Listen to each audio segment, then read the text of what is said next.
बीते कई दिनों से विवादों का केंद्र रही नीट यूजी परीक्षा पर आज एक बार फिर सुप्रीम कोर्ट में सुनवाई हुई। Chief justice DY Chandrachud, justice JB Pardiwala और जस्टिस मनोज मिश्रा की पीठ ने इस एग्जाम विवाद को लेकर दायर 40 याचिकाओं पर सुनवाई की है।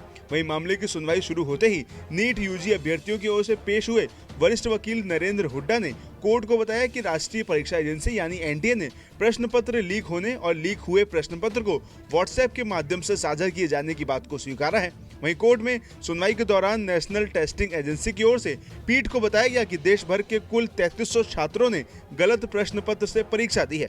एनटीए की ओर से जानकारी दी गई कि इन छात्रों ने कैनरा बैंक से लाए गए प्रश्न पत्र से परीक्षा दी, जबकि इन छात्रों को भारतीय स्टेट बैंक यानी एसबीआई में रखे गए प्रश्न पत्रों से परीक्षा देनी थी। वहीं इस पर छात्रों के वकील हुड्डा ने पूछा कि जब एनटीए ने सिर्फ एसबीआई के प्रश्न पत्रों का ही उत्तर जारी किया है तो फिर इन छात्रों की कॉपी कैसे जांची गई। इस पर सीजीआई ने कहा कि उनके पास कैनरा बैंक वाले प्रश्न पत्र का आंसर की भी होगा। इस पर हुड्डा ने कहा कि अभी तक तो एनटीए ने इसका उत्तर जारी नहीं किया है। इसके साथ ही मुख्य न्यायाधीश ने ग्रेस मार्क्स को लेकर पूछा तो एनटीए के वकील ने जवाब दिया कि केवल उन्हीं छात्रों को ग्रेस मार्क्स दिए गए हैं जिन्हें पहले कैनरा बैंक का पेपर अटेम्प्ट करने को दिया गया था। बाद में कैनरा बैंक का प्रश्न पत्र वापस लेकर एसबीआई के प्रश्न पत्र दिए गए हैं। वहीं सीजीआई इस जवाब से संतुष्ट नहीं हुए और उन्होंने पूछा कि आखिर ग्रेस मार्क्स दिए ही क्यों गए। सीजीआई द्वारा पूछे गए सवाल के जवाब में सॉलिसिटर जनरल तुषार मेहता ने कहा कि मुझे भी लगता है कि ये सही फैसला नहीं था। ये एनटीए का फैसला था कि अगर समय को लेकर कोई परेशानी हुई है तो ग्रेस मार्क्स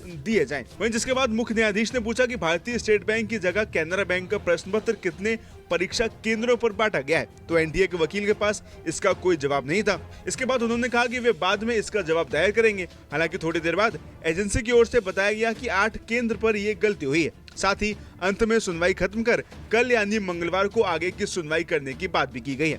वहीं दूसरी ओर सुप्रीम कोर्ट में चल रहे मामले के अलावा इस मामले पर राजनीति भी काफी गर्मा गई है। इसी कड़ी में आज संसद सत्र में शामिल होने पहुंचे आम आदमी पार्टी के नेता राघव चड्ढा ने भी शिक्षा मंत्री के पेपर लीक नहीं होने वाले बयान पर कहा है कि जब से बीजेपी सत्ता में आई है तब से देश में 2 आईपीएल चल रहे हैं, एक इंडियन प्रीमियर लीग और दूसरा इंडियन पेपर लीक। माननीय मंत्री जी ने इस प्रकार का कोई बयान दिया है कि पेपर लीक हुआ ही नहीं है और इस प्रकार की घटनाएं भारत देश में नहीं घट रही हैं, तो मुझे लगता है इससे ज्यादा दुर्भाग्यपूर्ण और चिंताजनक बयान हो नहीं सकता। आज इस देश के लाखों बच्चे और लाखों बच्चों का भविष्य अंधकार की कगार पे खड़ा है, क्योंकि पेपर लीक होने की वजह से उनके वर्षों की मेहनत पे पानी फिर गया है।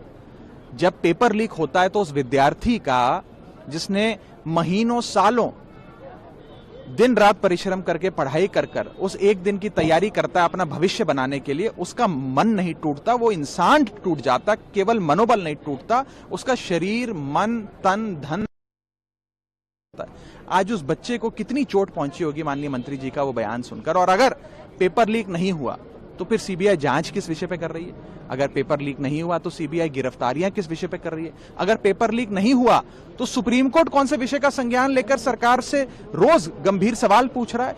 इस प्रकार के असंवेदनशील बयान देना, मुझे लगता है कि उन बच्चों के, उन विद्यार्थियों के जिनके भविष्य पर पानी फेरने का सरकार ने काम किया, उनके जख्म को हरा करने, उनके जख्म पे नमक छिड़कने का काम है। इस बयान का हम खंडन करते हैं और खास तौर पे राज्यसभा में अपने वक्तव्य देते हुए मैंने और हमारी पार्टी ने बड़ी मुस्तैदी से इस बात को कहा था कि इस देश में 2 आईपीएल चल रहे हैं। एक होता है इंडियन प्रीमियर लीग जो गेंद और बल्ले का खेल होता है, और दूसरा है इंडियन पेपर लीग, जिसके चलते पिछले 10 से 15 सालों में हमने देखा इस देश में राज्य का कोई पेपर हो या केंद्र स्तर का कोई पेपर हो, लगातार पेपर लीक होते गए आए हैं, जिससे लोगों का, बच्चों का और सच्चे ईमानदार मेहनत करने वाले बच्चों का भविष्य अंधकार की ओर जा रहा है। इस सरकार को गंभीरता से लेते हुए इसके खिलाफ सख्त कानून बनाना चाहिए और इस विषय को पहले स्वीकार करते हुए उसकी समाधान की ओर बढ़ना चाहिए। इस प्रकार के असंवेदनशील बयानों से बचना चाहिए।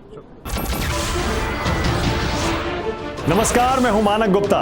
अगर आपको हमारा ये वीडियो पसंद आया हो तो इसे लाइक और शेयर जरूर करें, और हां, हमें सब्सक्राइब और फॉलो करना ना भूलें ताकि आप देश और दुनिया की कोई खबर मिस ना करें। तो जुड़े रहिए हमारे साथ और देखते रहिए न्यूज़ 24।